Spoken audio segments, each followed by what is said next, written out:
Hello everyone, एक washing machine हमारे पास बनने आई है। इसमें एक प्रॉब्लम था कि साउंड का इशू था, मतलब स्पिन के समय साउंड बहुत आ रहा था।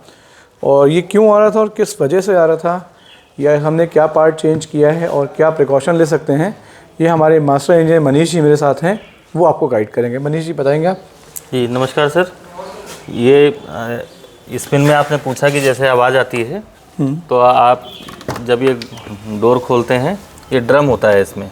ड्रम के पीछे हमारा ये ब्रैकेट लगा होता है और रीज़न ये होता है आवाज़ आने का, कई बार हम लोग जैसे पाउडर डिटर्जेंट डालते हैं उसकी वजह से इसकी बैरिंग के पीछे एक सील लगी होती है सर, वो धीरे धीरे कटती रहती है फिर उससे पानी लीक करके और बैरिंग के अंदर चला जाता है। अच्छा जी। तो एक वो रीज़न होता है कि बैरिंग में अगर पानी गया और ग्रीस सूख गई तो वो साउंड क्रिएट करेगा।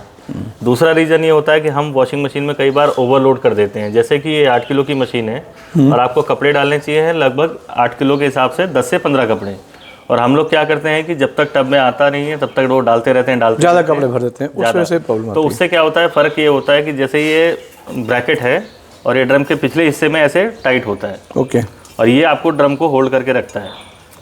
यहाँ पे आपका बैरिंग लगा होता है टब का, जो बैरिंग के अंदर ये साफ्ट रोटेट करती है ऐसे। तो कुछ समय बाद जब क्या होता है, ये बैरिंग की जो स्पेस है उसकी जगह पे यहाँ पे ये कट जाता है, प्ले आ गया।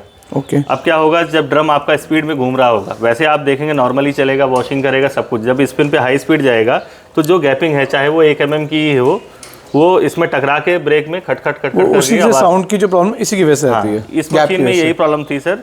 एक्चुअली बाहर से नहीं पता चल पाएगा ये कि आपका बैरिंग टूटा है या ब्रैकेट टूटा हुआ है। ये जब खोला गया है तब इसका ये थिकनेस घिस चुकी है, जिसकी वजह से इसमें साउंड हो रहा था। तो इसमें हमने ये ब्रैकेट और ये बैरिंग चेंज कर दी है, अभी इसका साउंड नॉर्मल है। ठीक है। प्रिकॉशन के लिए बस ओवरलोड मत करें इसको, ओवरलोड ना करें। दूसरा जो है, आप पाउडर डिटर्जेंट अवॉइड करके लिक्विड डिटर्जेंट यूज़ करें। अच्छा। तीसरा, इसका जो LG का पाउडर आता है स्कैल्को, डी स्केल पाउडर, उसको हर 2 महीने पे फ्रिक्वेंटली डालिए। अच्छा। अगर आप वो डालते रहेंगे तो जो कैल्शियम और गंदगी है वो नहीं जमेगी, वो सारे जमेगी, मशीन की लाइफ बनी रहेगी और वॉश क्वालिटी भी आपको अच्छी मिलेगी। ठीक है। Thank you Manish ji. Thank you.